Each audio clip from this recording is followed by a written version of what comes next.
In today's video, I'm going to show you why you can withdraw more than just 4% from your portfolio, assuming you follow a few basic rules and shift your investment strategy. I'm going to be talking about that especially because it's so integral to an early retirement. I have a ton of videos on tax strategy and investing well, but it's very rare that I will say this is the most important video that you watch, and it's always hard because there's so many important videos, but this might be just the most important because what you can withdraw from your portfolio sustainably will give you what I'll say the freedom to know that you're not going to run out of money. And so that's what I want to talk about today. My name is Taublieb. I am the host of the Early Retirement Podcast, the Vice President of Root Financial Partners, and I love helping people retire early. I've helped over 100,000 people retire early, and you can check out my ebook for free right now in the description. So what is the 4% rule? Let's start there and then see why we can do better. The 4% rule was designed by Bill Bengen. Now, what this study showed is that if you take 4% of your portfolio, you can be rest assured that you will not run out of money for 30 plus years. So if you have $1 million, you can take out $40,000 every single year for 30 years and be rest assured you won't run out of money. So if you retire at 65, you can be confident you will not run out of money if you take 4% out every single year until age 95. The difference is people that come to me, they want to retire early. So this 30-year study, not so good if you're retiring at 55 or 60, worrying about if you're going to run out of money during the latter years of your retirement. On top of that, the 4% rule doesn't account for taxes. So if you have $1 million in your IRA, are you taking out $40,000 a year, or are you taking out $55,000 or $50,000 a year so you can end up with $40,000 a year after taxes? That's just one consideration. The 4% rule also only invests in two asset classes, 50% US large caps and 50% US intermediate term bonds, which means what if we invest better? That's the first thing that went into my head when I first was reviewing these studies years ago. What if we invested differently? What if we followed a certain set of rules? Is this 4% rule saying no matter what's happening in the market, we can take 4% out? Because it sounds a little rosy to me. You're telling me even if markets are down, we pull from the same account and we can always take 4% out. No matter what happens, we'll be okay. And the reality is we have to go deeper. So that's what I'm going to show you today. There's something known as the Guardrails approach, and this was developed by Guyton, and quite simply what he found is by shifting a few little things and changing the way you withdraw from your portfolio based on different market cycles and different types of accounts and all these different things, you can be rest assured to generate between 5.2 to 5.6% of your portfolio. That's how much you can withdraw and be rest assured you won't run out of money for 40 plus years, not 30 years, but 40 years, which is a whole lot more applicable, especially to early retirees. The 4% rule does not talk about shifting your investment strategy based on how markets are performing. With the Guardrails approach, if markets are doing well, I'm encouraging my clients, which I'm using this for, to take out more, go spend more and do more. When there's years where the markets aren't performing so hot, it's not that you can't do those things, meaning if you want to still travel in that year, of course you can, but it's my job to say, if we can push that one trip back, 3 months or 6 months, here's what it could mean for your portfolio. So it's just about being dynamic because it can make a big difference to the plan. So with the 4% rule, there's a luxury in not having to cut spending based how markets are going.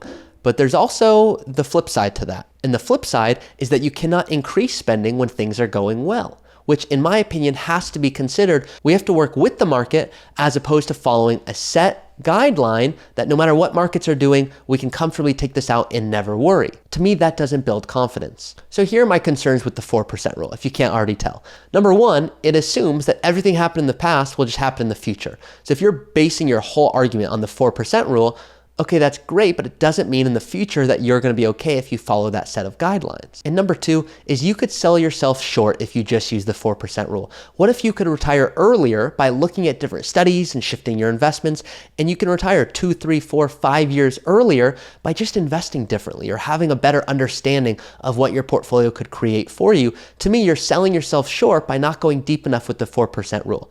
Now, I'm going to pause here because it can sound a lot of maybe negative if I'm going through this. I don't want this to sound negative. I want you to retire earlier than you even imagine, and I want you to be more confident than you could take out more than the 4% rule is showing in these previous studies by following a set of guidelines, which I'm going to talk about in just a second here. But this is too important to me because I want to make sure you can retire as soon as possible with confidence you'll never run out of money. Here's an example of this to go further. I had someone say, Ari, I'm going to follow the 4% rule. They had not seen this video or heard me talk about this in a separate podcast episode. They go, Ari, I'm going to retire on the 4% rule, but I have 2 million in my portfolio. What if I retire and it's worth 1.5 million? How does that change the retirement strategy? And I go, lovely question. Exactly why I talk about this so much. According to the 4% rule, it would be based on the 1.5 million. It would be based on that first year, January 1st, what are you starting with in your portfolio? Does that seem right? To me, no, and here's why. Let's assume you retire October 9th, 2007 with $1 million. Now let's assume person 2 retires March 6th, 2009, but not $1 million with $700,000. Does it make sense to you that person 1 should be able to spend $40,000 every single year and that person 2 can only spend $28,000 every single year until they retire? To me, the answer is no. They're the same person. During that time, they had a balanced 50-50 portfolio. So if you had $1 million, October 9, 2007, that became $700,000 March 6, 2009. In reality, these people should be able to spend the same exact amount. So if your portfolio was $2 million and it went down to $1.5 million, to me, that's not what you base your entire retirement expenses on. In addition to that, what if your $1.5 million goes up to $2 million? I would argue that you deserve a raise because your portfolio has gone up. You can withdraw more from it and still be rest assured you won't run out of money. The Guardrails approach does not say that you need to cut spending by 10% or 20 or 30% if markets pull back. It's saying if you're willing to be dynamic and push off a trip or an additional expense because the market's having a difficult year, what if we did that? Because here's what it could mean for your portfolio for the long term. It might mean hundreds of thousands of more dollars. Now, for a lot of my clients, they go, Ari, that's great. That's your job to tell me when those things are happening. I don't want to be worrying about, can I take an extra trip based off what the market's doing? It's my job to come back with my clients and tell them, based how markets are performing, what can they reasonably spend and when can I give them a raise and the confidence to go spend even more? So here's the summary. When it comes to the 4% rule, it's a good starting spot, but this is the example I share. A few months ago, someone said, Ari, my neighbor says I should hire you because you're a fiduciary. I said, do not hire me because I'm a fiduciary. That is the basis for our conversation. Similar to the 4% rule, should you retire based on the 4% rule? I would say no, but it's a good starting spot for our conversation of whether or not we should consider retiring. And so the example here is the Guardrails approach that was developed by John Guyton, known as Guyton's Guardrails now.